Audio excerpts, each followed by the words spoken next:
الرجیم بسم اللہ الرحمن الرحیم الف لام میم ذالک الکتاب لا ریب فیہ ھدی للمتقین۔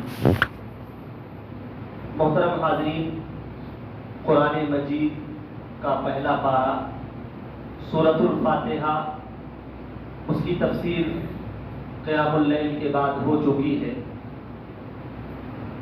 قرآن مجید کا یا قرآن مجید کی جو دوسری سورہ ہے اس کا نام سورۃ البقرہ ہے۔ یہ سورہ قرآن مجید کی سب سے بڑی سورہ ہے۔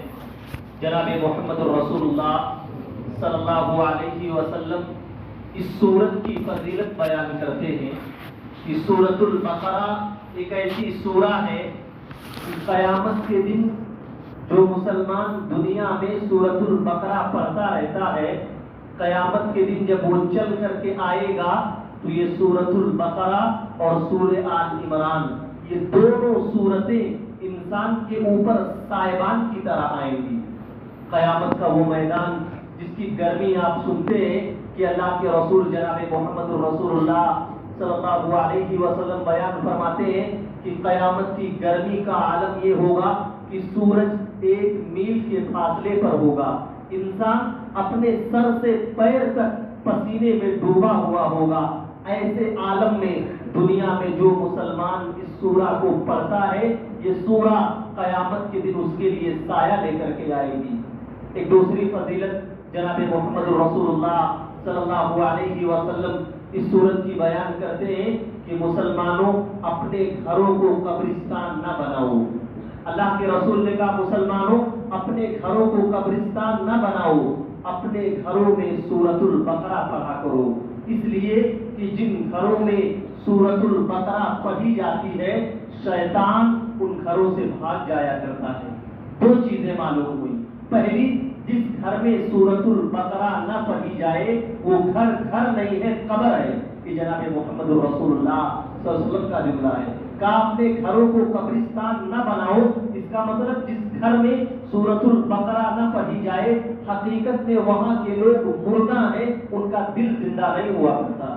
اور دوسری چیز، جن گھروں میں سورۃ البقرہ پڑھی جاتی ہے شیطان ایسے گھروں سے دور ہو جاتا ہے، اللہ کی لعنت ایسے گھروں پر نہیں برستی، اللہ کی رحمت کا سایہ ایسے گھروں پر آیا کرتا ہے۔ اس سورہ کی بڑی فضیلتیں ہیں، اللہ رب العالمین ہم تمام لوگوں کو اس سورہ کو پڑھنے کی توفیق دے۔ اس سورت کا آغاز اللہ رب العالمین کرتا ہے 3 جماعتوں کے ذریعہ۔ ابتدا میں 3 جماعتوں کے بارے میں اللہ نے بیان فرمایا، ایک جماعت مسلمانوں کی ہے، دوسرا کافروں کی، اور تیسری جماعت منافقوں کی ہے۔ اللہ بیان فرماتا ہے الف لام میم ذالک الکتاب لا ریب فیہ، یہ کتاب قرآن مجید جو ہے نا، اس کے بارے میں ذرہ برابر شک اور شبہے کی گنجائش نہیں ہے۔ قرآن مجید کا ایک ایک لفظ، ایک ایک حرف، ایک ایک زیر و زبر، اس کے بارے میں انسان شک و شبہ نہیں کر سکتا۔ ھدی للمتقین، اس قرآن مجید کے اندر متقیوں کے لیے اللہ نے ہدایت رکھی ہے۔ پھر صفات بیان کی گئی، وہ کون انسان ہے جو اللہ سے ڈرنے والا ہے، وہ کون انسان ہے جو حقیقت میں ایمان والا ہے۔ اللہ بیان فرماتا ہے الذین یؤمنون بالغیب، جو لوگ غیب پر ایمان لاتے ہیں، وہ چیزیں جن کو ہم نے اپنی آنکھوں سے نہیں دیکھا لیکن اللہ نے قرآن میں بتایا، نبی نے اپنی فرمان میں بتایا، ہماری عقل وہاں تک کام نہیں کرتی، لاجک فٹ نہیں بیٹھتی، لیکن اللہ اور اس کے رسول نے کہا ہے تو ہمارا ایمان ہے کہ وہ چیز ہو کر کے رہے گی۔ جنت اللہ نے بنا کر تیار کر دی ہے، ہم نے دیکھا نہیں ہے، ہم نے محسوس نہیں کیا، لیکن ہمارا ایمان ہے کہ اللہ نے کہا ہے تو جنت ہے۔ جہنم تیار ہے، ہم نے دیکھا نہیں نہ محسوس کیا، لیکن ایمان بتا رہا ہے کہ اللہ کا فرمان ہے، غلط نہیں ہو سکتا۔ تو الذین یؤمنون بالغیب، جو غیب پر ایمان لائے، ویقیمون الصلاۃ، اور نماز کو قائم کرے۔ نماز جتنے اعمال دنیا میں ہے ان تمام عملوں میں سب سے بہتر عمل اللہ نے بیان فرمایا یقیمون الصلاۃ، انسان نماز کو قائم کرے، ومما رزقناہم ینفقون، اور ہم نے جو روزی دی دی ہے اس روزی کو، اس دولت کو اللہ کے راستے میں خرچ کرے۔ ایک نقطہ آپ غور کریں، اللہ نے یہ نہیں کہا کہ انسان اپنی دولت اللہ کے راستے میں خرچ کرے، اللہ نے کہا ہم نے جو روزی دی ہے اس روزی کو اللہ کے راستے میں خرچ کرو۔ مفسرین نے لکھا ہے کہ صدقہ کرتے ہوئے، اللہ کے راستے میں خرچ کرتے ہوئے انسان کے دل میں یہ خیال آ سکتا ہے، یہ غرور اور تکبر پیدا ہو سکتا ہے کہ میں اپنا مال کسی غریب کے ہاتھ میں دے رہا ہوں۔ اللہ نے کہا میرے بندے یہ مال تیرا نہیں ہے، میرا دیا ہوا ہے، تو میرا مال میرے راستے میں صدقہ کر رہا ہے، لہذا تکبر نہ کر، گھمنڈ نہ کر، صدقہ کرتے ہوئے اللہ کا شکر ادا کرے، اللہ تیرا مال ہے، تیرے مال کا ایک حصہ میں نے غریبوں کے راستے میں دے دیا۔ وَمِمَّا رَزَقْنَاهُمْ يُنْفِقُونَ، ہم نے جو روزی دی ہے اس روزی کو ایمان والے اللہ کے راستے میں صدقہ کرتے ہیں، قرآن پر ایمان لاتے ہیں، آخرت پر ایمان لاتے ہیں۔ ایمان والوں کا بیان پورا ہوا تو اللہ نے کافروں کا بیان شروع کیا، کہ ان الذین کفروا سواء علیہم اانذرتہم ام لم تنذرہم لا یؤمنون۔ کہا میرے رسول یہ جو کافر ہے نا، ان کے دل اتنے سخت ہو چکے ہیں کہ آپ انہیں ڈراؤ، آپ انہیں جہنم کے خوفناک منظر بتاؤ، کوئی فرق پڑنے والا نہیں۔ ان کے دل اللہ کے ڈر سے دور ہو چکے ہیں۔ کافروں کا ذکر کرنے کے بعد اللہ نے تیسری جماعت جو سب سے خطرناک جماعت ہے منافقوں کا ذکر فرمایا، منافقوں کی صفات بیان فرمائی کہ یہ دل میں مسلمانوں کے لیے دشمنی رکھتے ہیں اور زبان سے کلمہ ادا کرتے ہیں۔ تین جماعتوں کا ذکر کرنے کے بعد قرآن مجید میں اللہ نے سب سے پہلا واقعہ بیان فرمایا۔ قرآن کا سب سے پہلا واقعہ حضرت آدم علیہ السلام اور ابلیس کا واقعہ ہے۔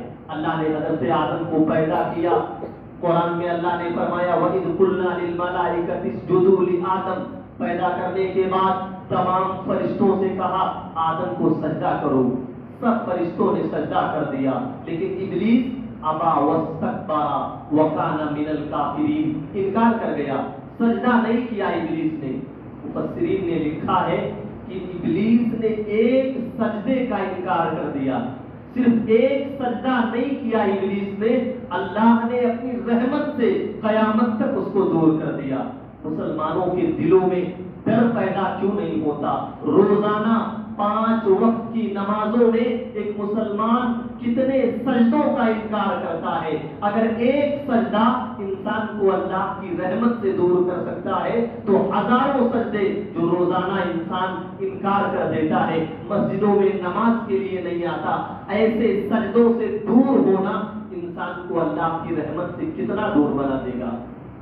انکار کر دیا، اللہ نے حضرت آدم کو جنت میں رکھا، کہا جنت میں جو دل کرے کھاؤ، بس ایک درخت کا پھل تمہارے لیے حرام ہے، اس درخت کا پھل تمہیں نہیں کھانا ہے۔ شیطان نے غلطی کرائی، حضرت آدم علیہ السلام نے جنت کا وہ پھل کھا لیا جو ان کے لیے حرام تھا۔ قرآن نے کہا جب آدم علیہ السلام نے وہ پھل کھایا تو اللہ نے آدم کو صرف جنت سے نہیں نکالا، قرآن کے الفاظ پر اگر آپ غور کریں، اللہ نے سب سے پہلے آدم اور ان کی بیوی حوا کو جنت کا لباس ان کے بدن سے اتار دیا، دونوں ننگے ہو گئے اور جنت میں اپنا بدن پتوں سے چھپانے لگے اور اللہ نے اٹھا کر دونوں کو زمین پر پھینک دیا۔ اللہ نے پہلا واقعہ یہ بیان فرمایا تاکہ انسان قرآن جب پڑھے تو پہلا نقطہ یاد رکھے، مسلمانوں ہمارا سب سے بڑا دشمن شیطان ہے، ہماری جنگ ہمیشہ اسی سے چلتی رہے گی، نیکیوں کے ہر راستے پر رکاوٹ بننے کے لیے آئے گا، ہمارے دلوں میں وسوسے ڈالے گا، گناہوں کے بارے میں لذت پیدا کرے گا، عبادتوں سے سستی برتائے گا، نمازوں سے دور کرے گا۔ قرآن کا پہلا واقعہ بیان اللہ نے بیان فرمایا کہ جنت سے دور کرنے میں سب سے بڑا ہاتھ شیطان کا ہوتا ہے۔ آدم علیہ السلام کو اللہ نے زمین پر اتارا، آئے شرمندہ ہے، پریشان ہے، کیا کرے؟ قرآن نے کہا کہ اللہ رب العالمین نے آدم کو کلمات سکھائے، اے آدم آپ گھبرائے نہیں، غلطی ہو گئی، گناہ ہو گیا، یہ انسان کی فطرت ہے، اللہ کی فطرت کیا ہے؟ انہ هو الغفور الرحیم، وہ گناہوں کو معاف کرنے والا ہے، وہ رحم کرنے والا ہے۔ آدم نے توبہ کی، اپنی غلطیوں کی معافی مانگی، اللہ نے ان کے گناہوں کو معاف فرما دیا۔ آئیے آخری آیت، اللہ رب العالمین نے ایک جگہ پر حضرت ابراہیم علیہ السلام کا ذکر کیا، کہا وَإِذْ يَرْفَعُ إِبْرَاهِيمُ الْقَوَاعِدَ مِنَ الْبَيْتِ وَإِسْمَاعِيلُ، ابراہیم علیہ السلام اپنے بیٹے اسماعیل علیہ السلام کے ساتھ مل کر کے خانہ کعبہ بنا رہے ہیں۔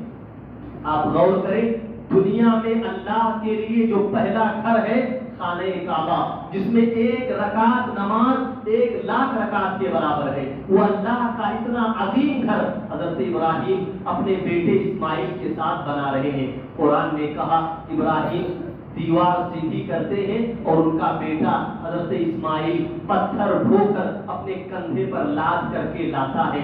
حضرت ابراہیم اپنے معصوم بچے کو دیکھتے ہیں، اپنے کندھوں پر پتھر لاد رہا ہے، گرمی کی تپش ہے، پتھر کی گرمی سے حضرت اسماعیل کا بدن چھل جاتا ہے۔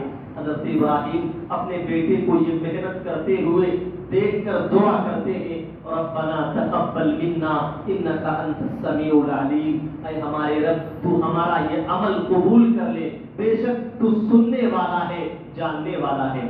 مفسرین نے لکھا ہے کہ ابراہیم علیہ السلام کتنا بڑا عمل کر رہے ہیں، کتنے بڑے رسول ہیں اور اللہ کا گھر بنا رہے ہیں، پھر بھی دلوں میں ڈر ہے کہ اللہ تو ہمارا یہ عمل قبول کر لے۔ ایک مسلمان دنیا میں کوئی بھی عمل کرے، بڑی سے بڑی نیکی کرے، غرور پیدا نہیں ہونا چاہیے۔ رمضان نیکیوں کا موسم ہے، انسان نماز پڑھے، قرآن پڑھے، صدقہ خیرات کرے، ذکر و اذکار کرے، لیکن اپنی نیکیوں پر غرور نہ کرے کہ میں نے بڑی نیکیاں کی ہیں۔